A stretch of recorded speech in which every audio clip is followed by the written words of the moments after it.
Good morning. It is Wednesday, April 29th.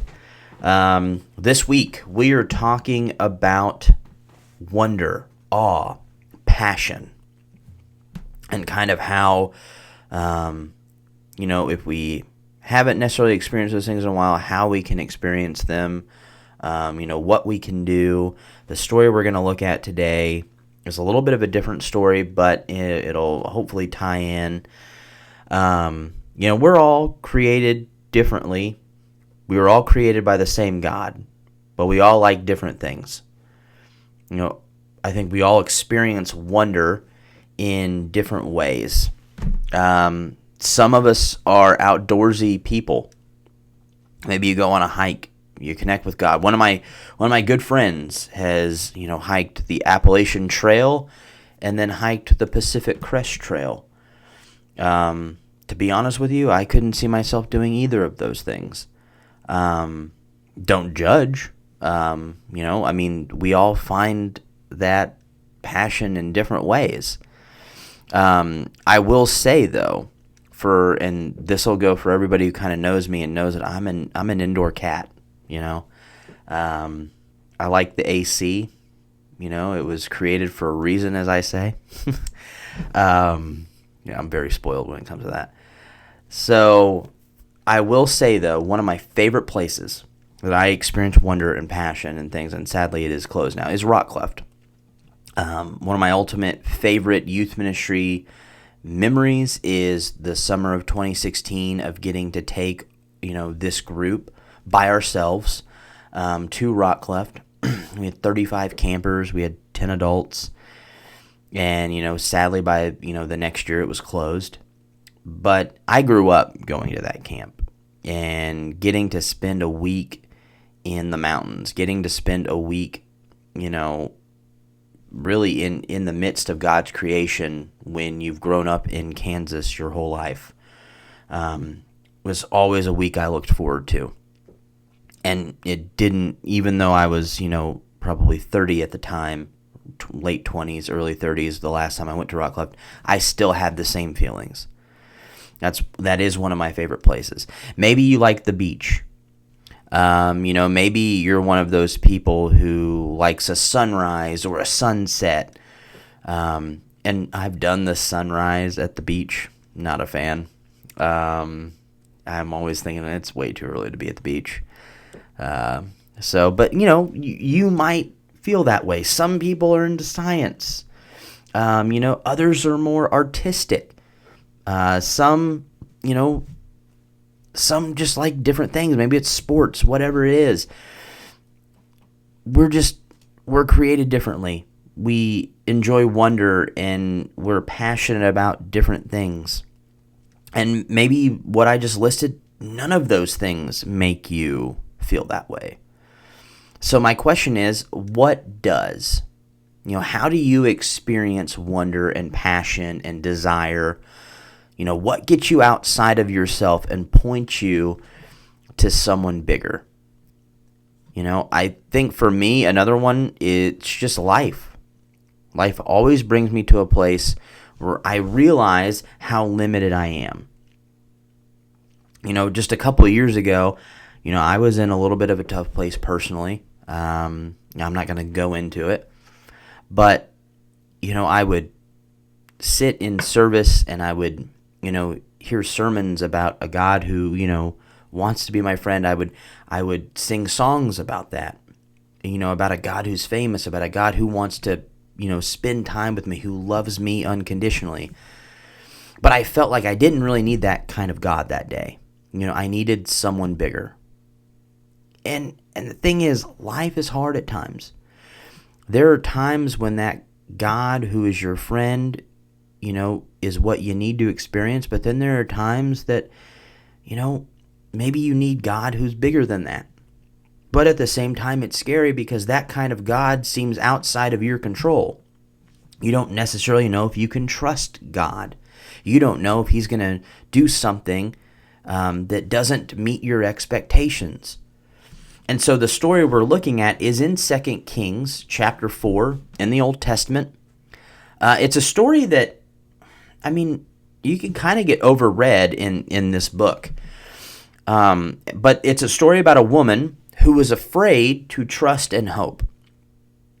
Now, I have a passion, I don't know why, to kind of revisit Bible stories I heard growing up in church that once seemed so big and so heroic, and, but now kind of you look at them and they're very real. They're just approachable characters. These heroes that we admired are really flawed, and these epic tales and stories kind of resemble, sometimes our lives more than not.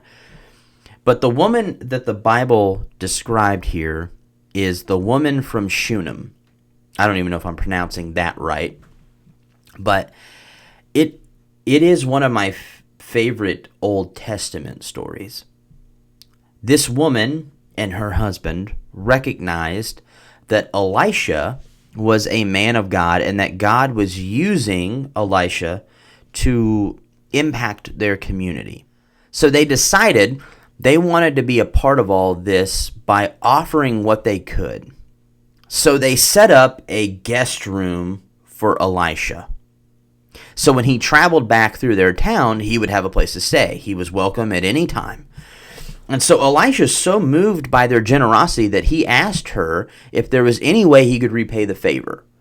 And so she politely turns down all of his suggestions. She was content with what was happening in her life. But then Elisha's servant, Gehazi, noticed that this woman was missing something. She was missing a son. And so Elisha met with the woman and told her, next year at about this time, you will be holding a son in your arms. Now this story starts in 2 Kings chapter 4, verse 8. But as you read, and it goes to verse 37, but as you're reading this, her response seems a little bit like maybe our own at the time. And she actually responds, no, my lord, she protested. Please don't lie to me like that, O man of God. So she didn't want to hope. But she did become pregnant. And she had a son. She had no reason to fear. God came through. And you think, okay, great story. But that's not the end. As it continues, you see years later, this woman's son was with his father out in the field, and all of a sudden he starts complaining of a headache. And just hours after they returned home, the son died. And so the woman sets off on a journey to find Elisha. And when she finds him, she told him what had happened to her son. And here's the part I really like and I admire. She says, it was you, my lord, who said I would have a son, and didn't I tell you not to raise my hopes? Elisha told the woman to return home with his servant Gehazi. Elisha knew God could raise this boy from the dead. I think the woman knew God could do something too, but she also knew that she wasn't going anywhere unless Elisha came with her. I really like this lady. So I'm going to skip ahead to the conclusion. But I want to make sure you read this whole complete story. 2 Kings chapter 4, starting in verse 8, and it goes down to verse 37. So the conclusion is the boy comes back to life, and his mother was overwhelmed with gratitude. This woman from Shunem, was afraid to hope, was afraid to trust. She had been disappointed before. She wasn't going to be disappointed again. But God surprised her with a son for a while. Then her worst fears became a reality. She watched her son die. In fact, the pain may have been worse. But now, with her son dead, she was aware of exactly what she had lost. But once again, this God who's bigger than anything we could ever imagine did something truly amazing for this woman. I think we kind of range with emotions at this point right now. Some of us are tired of even hearing the word coronavirus or COVID. Some of us are ready to get on with our lives. Some of us don't want to leave our homes until, everything is, in a sense, back to normal. We're afraid of, what we may have heard about a new normal. Some of us just want sports back. I think there's so many of us who just range in different emotions. And I don't know what you're afraid to trust God with. And honestly, I don't know how, he's going to grant your desire. But I do know this, that the God we serve and the God we worship is huge.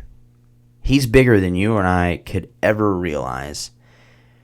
And if you trust him enough to be in a relationship with him and to walk with him through whatever life brings, whether it's ups or downs, he will constantly amaze you.